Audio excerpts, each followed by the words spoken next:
When the Lord called me to be a prophet and when he revealed himself to me, he came up with rules and precept that I was supposed to follow. It was not easy. I was no longer free to do what I want, and I was complaining, for I could not live my life the way I wanted. Often when I want to go out, the Lord would say, Michael, don't go out, stay at home, I want you indoor. I said, Lord, this is unacceptable, this is not easy for me. If I knew that serving you will be like this, I would not have accepted this. I said, Lord, you should have explained to me very well how tough it is to be your servant. I would not have accepted this offer. Every move I make you are opposing me. And you are talking too much. You are restricting me from doing so many things. You don't want me to go to the market and to visit friend. The Lord said, Michael, I need you to be indoor. I want you retreated in secret. But this was not easy given my background. I don't stay home. I am always out with friend doing shopping and enjoying life. As soon as the Lord came in my life, he interrupted my way of life. The Lord was not smooth, but he was tough. The Lord was changing my way of life by force. My brother, when your pastor asks you to do things, you think it's democracy, but this is not the case with the Lord. Whatever reason and justification I put forward, when the Lord says something, he does not budge. When he says something, he maintain his word, and the word of the Lord prevail. The Lord is strict and discipline. When I retreated indoor, there were days where the heaven was opened, and the angels of God descended in my room in order to remind me not to go out, and when I wanted to provide explanation as to why I have to go out, I saw the heaven shutting down and these angels disappear. They did not mind hearing my explanation. All that matter for them is that the will of the Lord will be done on the earth as it is in heaven, and this was repetitive. I complain in myself that this was tough. One day as the Lord came to visit me, I said, Lord, I want to talk to you. He encouraged me to speak my mind, and he was silent listening to me. I said, Lord, why did you not choose my sister for this work? I am tired of your rules and restriction. You don't want me to do this and that. You don't want me to go out. I am reduced to do what you want and I have no freedom. When I spoke this way, the Lord began to laugh and said, I am teaching you something, my brother. The Lord laughed and he also get angry. One day the Lord to me how he was hurt when the gospel singer Sister Marie resorted to occultism. He told me, Michael, my heart was broken when Sister Marie went to the other side. I was telling the Lord his prescription are tough. Had I known it will be like this, I would have said no. The Lord said, you already said yes. Your yes will remain yes. You will understand what I want you to become and what you will be for the world. All these restriction and taboo is not for you. It is for what you will be for the world. I said, Lord, why did you not choose my sister Judith? The Lord said, no, not her. The Lord said, Michael, I chose you before the birth of your parent. I said, what do you mean before the birth of my parent? The Lord said, long before your parent marriage I have already written and determined the family where you are supposed to be born, and I had decided the manner I will use you. I said, how? The Lord said, read the book of Jeremiah and see how I called him. Whatever the Lord was telling me, he was given Bible passage. When he gave me Brother Alan's song to sing in order to worship him, he gave me the passage to read, and when I read that passage I saw that the song was drawn from this passage. The Lord said, you will understand me with time. I cause your parent to meet and get married, and I took them to Pastor Alexander ministry, for I wanted you to be a fruit of his ministry.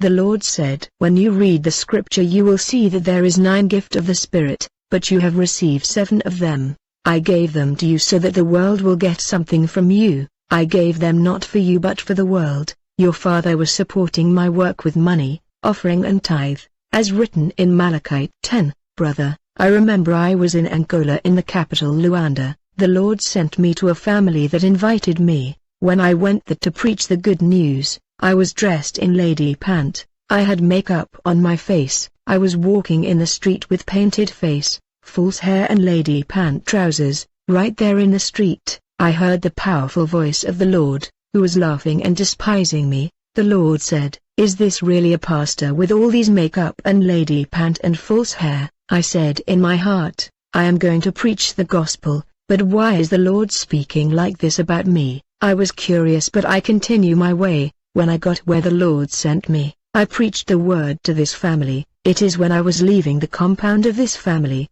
that I heard the thunderous voice of the Lord again.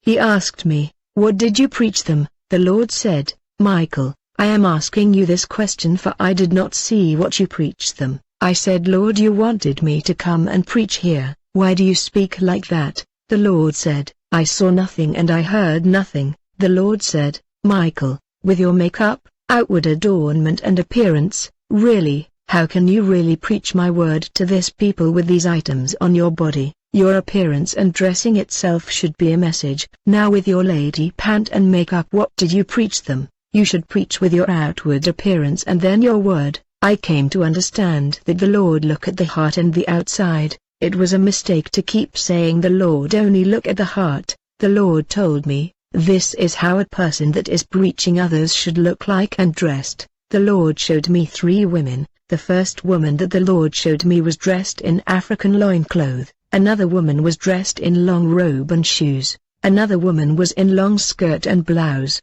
The Lord said, this is how a woman is supposed to dress. The Lord said, any woman dressed in lady trousers or lady pant is naked in the spirit world. The Lord instructed me to read Deuteronomy 22 verse 5, a woman must not wear men's clothing, and a man must not wear women's clothing, for whoever does these things is detestable to the Lord your God. I told the Lord I am accustomed to lady pant, and I continue to put on lady pant despite the Lord warning, but the Lord did not leave me alone. For whenever I was putting lady pant the Lord made it uncomfortable for me. I mean I always felt itchy. I am speaking so that I will not be judged. Maybe your ear is far from the voice of the Lord.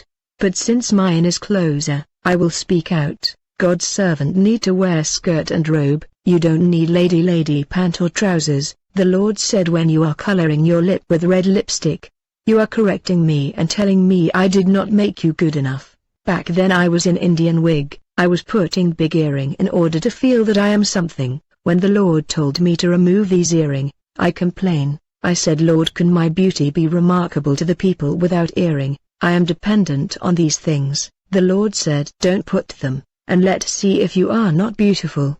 But few days later I decided to put earring. I put on the first one. When I wanted to put the other one on my ear, it fell to the floor of my room. When I began to look for it I was never able to find it, though it fell to the floor of my room, which was a place where it could not disappear, yet I was never able to find it for it disappear, since the Lord was insisting. One day, I had gathered all of these beauty product and jewelry in order to throw them in the bin, but there was still rebellion in me. I was reluctant to throw them. I took sheer tight and I put it on, and I went out to buy something to eat. I saw that people in the street were all looking at me, as if I was naked.